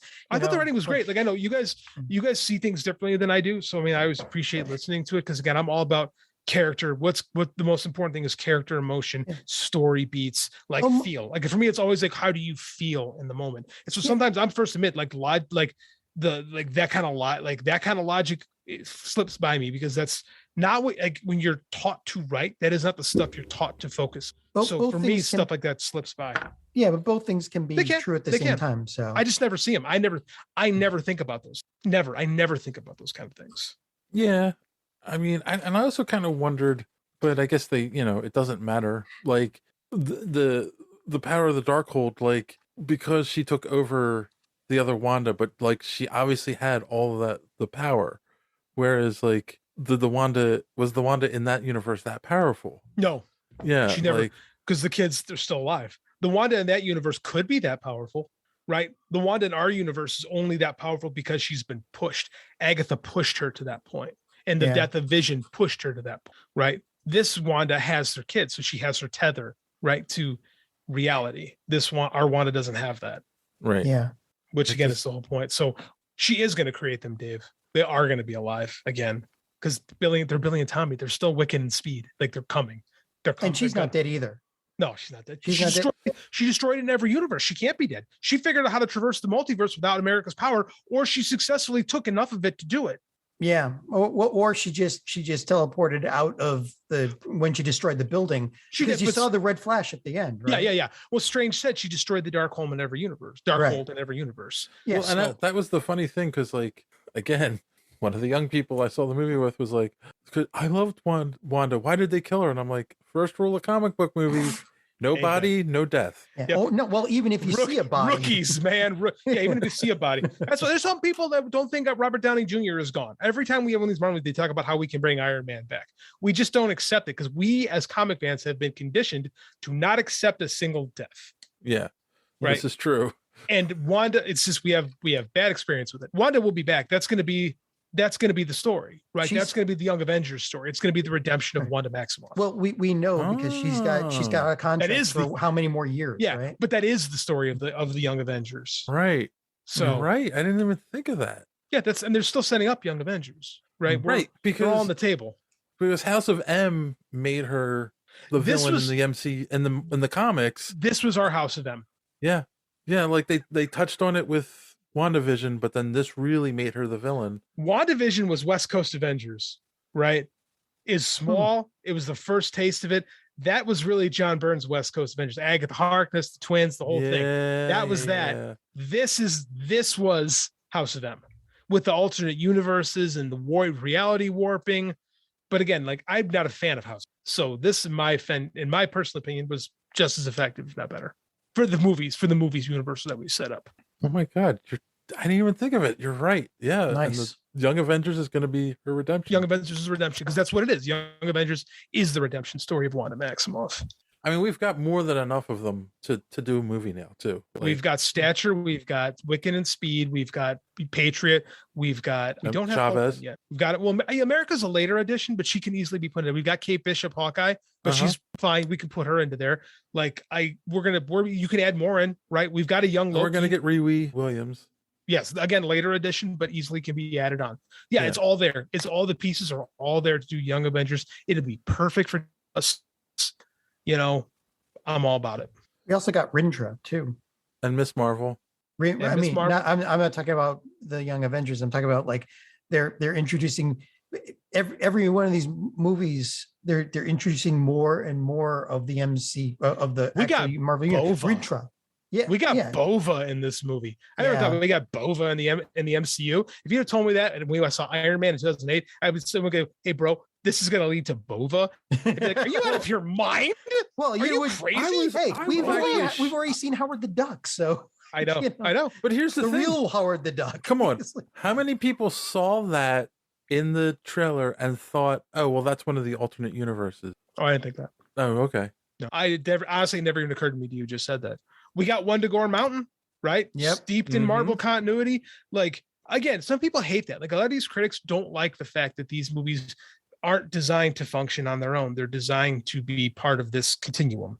But they're not. So they're not. That's what I'm saying. It's like, that's not a flaw. It's a feature. Mm-hmm. Sorry. The side note, I forgot. I was talking to my son the other day, and he pointed something out about the MCU, the hand in Eternals that comes out of the ground, right? Because I keep joking around, like, no one's mentioned it yet. Like, in the shows and any of the movies, like, no one's mentioned that there's now a hand in the North Pole. And part of a head. And part of a head. And he said, that's going to be the next Avengers headquarters. Could be. Because at one point it was. Yes, there was. Yeah. They had a headquarter in a celestial head in the comics. So, yeah. Well, they have to could that be the Young Avengers headquarters? This is possible. They can do whatever they just need a hand to get ahead. That's all. Oh my God. So based on that, maybe we should wrap this one up, gentlemen. Is there anything else? It's only going to get worse. I don't know. Like, just the scene of her running through the corridors, chasing after him, looking like zombie Wanda from it's just like the glowing red eyes, the cloak of. I like the cloak of demons on the bed. Yeah, the cloak of demons was just brilliant. It was so Sam Raimi. It was so Sam. He was the only guy who could have made this particular movie. Right? Yeah. This was This was Evil Drag Me to Hell. It was like a little bit of Dark Man. It was that Sam Raimi coming out, and it was. We never talked about. They've introduced the incursions too. I did. Mm-hmm. Like, yeah, that's a Thanos. That's greater than a Thanos level issue, right? So that could be. And I thought I saw the Living Tribunal when they were bouncing through universes. Yes, that was so one. I need to go back and see and look at that again. And we've seen all him the a Easter couple eggs. of times. We saw a statue of him in Loki. So So there's going to be some grander cosmic threat set up to something. I have no idea what. But yeah, what do we think overall? John, what's your are we score? giving numericals now? Yeah, let's numericals. Final thoughts and score. There are a couple of continuity errors that bug me, but this is one of those ones where I'll live with it because the story and the visual spectacle is just amazing. And it like, yeah, I know that Sam Raimi isn't for everybody, but like he just made it fun. And at the same time, at certain points, kind of terrifying. This was the best horror MCU movie. Like, and it was nice to see an MCU movie that was just not anywhere near the Marvel recipe, right? So I'm giving it 8.5. Okay. JD. I love horror. Love Sam Raimi. Had an Evil Dead poster in my room in college for 5 years. And like, yeah, man, this I expected not to like this movie. So I was pleasantly surprised. I expected it to be kind of meh because those are I don't read reviews, but that was the buzz that I had been hearing. And I think these movies are just not what the critics want anymore. So I think there's a backlash against their success. So I'm gonna go with John on this one. I was gonna go 8, but John kind of sold me. I'll go 8.5. Okay. Not the best Marvel movie ever, but pretty damn good. 8.5 bodies that Strange is buried somewhere. At least. Okay. So I had said that I think I like the first one better. Again, I think my only reason I like the first one better is he defeats Dormammu by outsmarting him, by just being smarter than him. Doing the time loop and getting stuck in that for, however long that is. And I felt like in this one, it was pure force that he fell into. He lucked his way into defeating. Yeah, he thought about it. What was it that Christine told him? You're a sorcerer. They're spirits. Well, that too is like he couldn't. So every time he tried to outsmart it, this time he made it worse, and he had to learn that he couldn't. He doesn't have to outsmart everything. He needs to learn to trust other people. That's the growth moment. Yeah, no, and I was about to say, but I was. But I get if it didn't do it for you. I mean, that's an emotional thing. Right. So I'm gonna say. I'm not going to score it as high as you guys. I'm going to give it 8 what did they say? Souls of the Damn Capes out of 10. Fair. But it's still pretty high. Again, yeah, I'm not going to say it's the best of the MCU, but it's entertaining. Like, yeah, especially, and you're right, JD, I like Sam Raimi movies. I've seen the Evil Dead and Army of Darkness movies. I loved the first 3 Spider-Man movies. So yeah, I'm a fan of his. I always will be a fan of his. So yeah, gotta say it was good. So all right, cool suggestions. Go see this movie. Go see Doctor Strange. That's a suggestion of the week. Okay.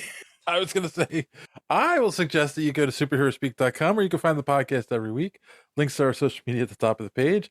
Comic book reviews by our good friend D Square. And yes, go see this movie.